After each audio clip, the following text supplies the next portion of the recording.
Hello guys, welcome back to my channel. আপনারা সবাই কেমন আছেন? আমি ভীষণ ভালো আছি। এই যে এটা হচ্ছে আমার কিউ কিউ সকালবেলা পেপার পেয়ে খুব লাফালাফি শুরু করেছে, খুব দুষ্টুমি শুরু করেছে। এবার হসিও তার সাথে যোগদান করেছে।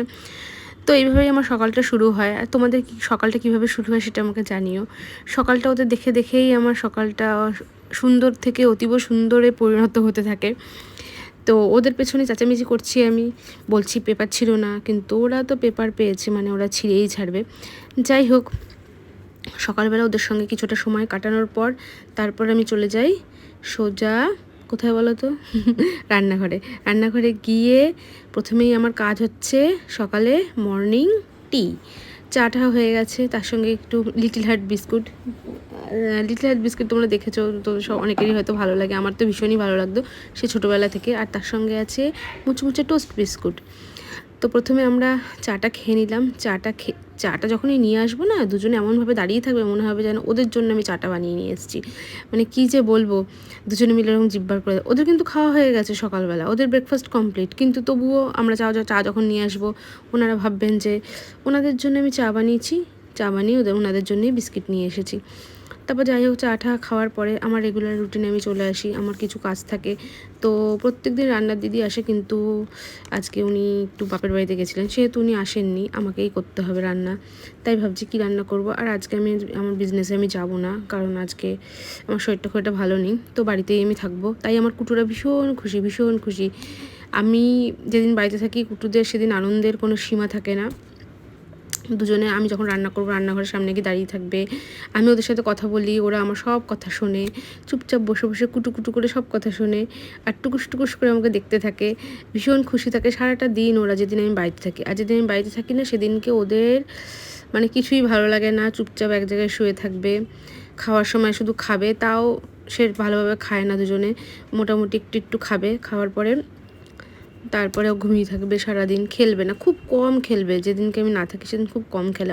আর যতক্ষণ আমি থাকবো ততক্ষণ ওরা খেলবে। আসলে আমি ওদের সঙ্গে যতক্ষণ থাকি ততক্ষণ ওদের সাথে কথা বলি, ওদের সাথে খেলি। কিন্তু আমি যখন বেরিয়ে যাই, ছেলে একটু বিজি হয়ে যায়, আমার হাজব্যান্ডও বিজি থাকে, তো ওরা অত সময় দিতে পারে না ওদেরকে। সেই জন্য আমি আমার যত ব্যস্ততার মাঝখানেও আমি ওদের সঙ্গে একটু হলেও খেলাধুলা করি। আর ওদের সঙ্গে সারাক্ষণ আমি বকবক করতে থাকি, মানে কী বলবো, ওরা আমার ছোট্ট দুটো কুটু বাচ্চা, ওদের সাথে কথা বলতে আমার ভীষণই ভালো লাগে। আর সত্যি কথা বলতে ওরা মানুষের থেকে তো অনেক ভালো, ওরা সব কিছু বোঝে।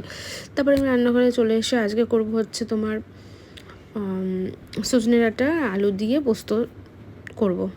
কি করব বুঝতেই পারছিলাম না, অনেকদিন রান্না করিনি, রান্না করতে এখন ইচ্ছাও করে না। যে রান্নাঘরে এসেছি, আমার কুটুরাও রান্নাঘরের সামনে এসে দাঁড়িয়ে রয়েছে।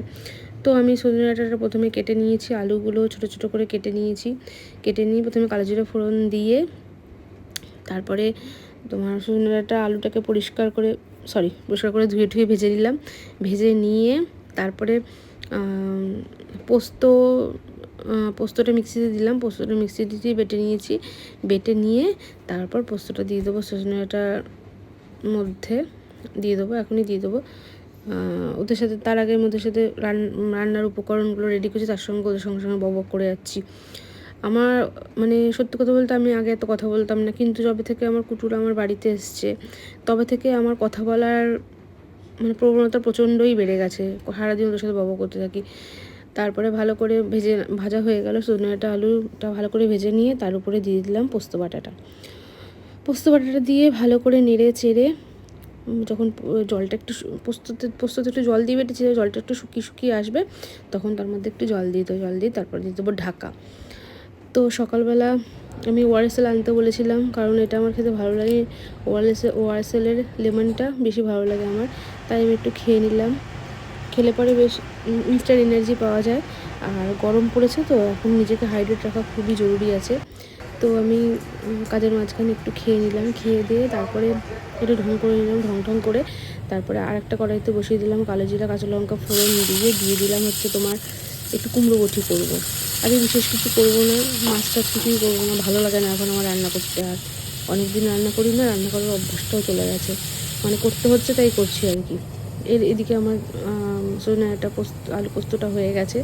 তারপরে পরশুদিন একটা ওয়াটারমেলন ছিল ফ্রিজে, তো এটাকে বার করেছি, বার করে এবার ভাবছি এটাকে কাটতে হবে। তারপরে মনে পড়লো একটা হ্যাক দেখেছিলাম কাটার, ফটাফট কেটে নিলাম ওরকমভাবে। কুটুদের একটু দিলাম, কুটুগুলো তো মানে এরকমভাবে খেলো না, ওদের একটু জুস করে দিয়েছিলাম আর কিছুটা ওদের স্লাইস দিয়েছিলাম ভেতরে, কিন্তু ওরা জুসও খেলো না স্লাইসও খেলো না। অথচ আমার থেকে আমি যখন খাচ্ছি তখন ওদের ছোটো ছোটো করে টুকরো করে দিচ্ছিলাম, সেগুলো ওরা ভালো মানে বেশি আনন্দের সঙ্গে খাচ্ছিল।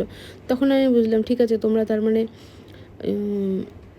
খেতে চাও না, তোমরা জুসটা খেতে চাও না, তোমরা স্লাইস করে দিলে, তোমাদের মুখে দিয়ে দিলে। তো ওয়াটারমেলন খেতে আমার ভীষণই ভালো লাগে, আর গরমে ওয়াটারমেলন খাওয়াও উচিত, কারণ তাহলে আমাদের শরীরটা পুরো হাইড্রেট থাকে। কারণ গরমে আমরা যেহেতু বাইরে বাইরে সারাক্ষণ থাকি বিজনেসের জন্য, সেহেতু আমাদের জলটা সেরকম খাওয়া হয় না। ওয়াটারমেলন খেতে খেতে হয়ে গেল আমার কুমড়ো বটিও রেডি, কুমড়ো বটি রেডি হয়ে গেছে। আর একটু ডাল করেছিলাম, ডালটার ভিডিও করতে ভুলে গেছি। ডাল করে নিয়েছি, কুমড়ো বটি আর সজনে ডাঁটা দিয়ে পোস্ত সর্ষে, আর করেছিলাম অমলেট। আর কুটুদের জন্য মাছ নিয়ে এসেছিলো, রুই মাছের পেটি, তার সঙ্গে তোমার কুমড়ো, আলু, গাজর আর মিষ্টি আলু, এই 4টে জিনিস সিদ্ধ বসিয়ে দিলাম আমি। ওরা পুরো বয়েলডই খায়। তার মধ্যে আমার হাজব্যান্ডের পুজো দেওয়া হয়ে গেছিলো, আর ওরা ঠাকুরের সামনে প্রত্যেক দিন যখন পুজো হয় তখন ওরা আরতি নেয়, আর দুজনে মিলে ব্লেসিংস দিতে খুব ভালোবাসে। তোমরা দেখতেই পাচ্ছ, ওদের যতক্ষণ না দেবে ততক্ষণ আমাদের শান্তি নেই। মানে আগে ওদেরকে দিতে হবে, তারপর সারা ঘর গোলাতে হবে। ওদেরকে ছেড়ে তুমি কিচ্ছু করতে হবে না। তার মধ্যে ওদের খাবার হয়ে গেছে রেডি। তো মাছটা প্রথমে মাছের কাঁটাগুলো আমি বার করে নেবো, একটা কাঁটাও যেন না থাকে। খুব সাবধানে ওদের দিতে হয়, কারণ কাঁটা ওদের পক্ষে খুবই ক্ষতিকর।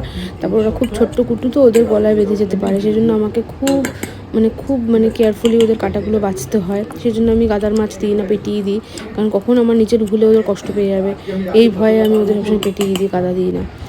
আর এই যে দেখো কাঁটাগুলো কত বড় বড়, যদি বাই চান্স ওদের গলায়, ছোটো কাঁটাও আছে, বাই চান্স এই মোটা মোটা কাঁটা যদি ওদের গলায় কত কষ্ট পাবে। তো ওদের খাবার রেডি, এখন ওরা দুজনে খুব খুশি। একটার মধ্যে ওদের আমি লাঞ্চটা করিয়ে দিই, তো ওরা এখন খুব খুশি খাচ্ছে, কিন্তু সবটা খায়নি, ভীষণ বদমাশি করেছে। মাছটা আগে খেয়ে নিয়েছে, তারপরে সবজিগুলো খায়নি ভালোভাবে। তারপরে পেয়ে গেছে আমার খিদে, স্নান টান করে আমি খেতে বসে গেছি। আমি ডাল নিইনি, কুমড়ো বটি নিয়েছি, আর ডিমের পোচ নিয়েছি, আর নিয়েছি একটুখানি পোস্ত। আচ্ছা, সত্যি কথা বলতে নিজের হাতে রান্না খেয়ে বেশ ভালোই লাগলো। আমার রান্না দিদিও রান্না খুব ভালো করে, কিন্তু নিজের হাতে রান্না খেতে বেশ ভালোই লাগে আমার, কারণ আমি রান্না ভালোই করি। এবারে প্রথমে খেয়ে নিলাম, কুমড়ো বটি দিয়ে খেয়ে নিলাম, তারপরে খাচ্ছি এখন আমি সজনে ডাঁটা পোস্তটা আজকে দারুণ হয়েছিল, ঝাল ঝাল করেছিলাম, বেশ ভালো হয়েছিল। আর শুকনো শুকনো খেতে আমার বেশ ভালোই লাগে, ওই জন্য আমি ডাল নিইনি। আর ডিমের পোস্টটা উপরে একটু লঙ্কার গুঁড়ো ছিটিয়ে দিয়েছিলাম, সেই জন্য বেশ দারুণ লাগছিলো খেতে। আমার তো বেশ ভালোই লাগলো, অনেকদিন পর ডিমের পোচ খেলাম। তারপর বসে পড়লাম একটু মুভি দেখতে। তো অজয় দেবগনের নতুন মুভিটা, অজয় দেবগন আর রবীনা ট্যান্ডনের মেয়ের যে নতুন মুভিটা বেরিয়েছে, ওই মুভিটা একটু দেখছিলাম, তাও পুরোটা দেখতে পারিনি, ঘুম পেয়ে গেছিলো। তারপরে রান্নার দিদি বিকালে এসছে, রান্না করে দিয়েছে, খেয়ে দিয়ে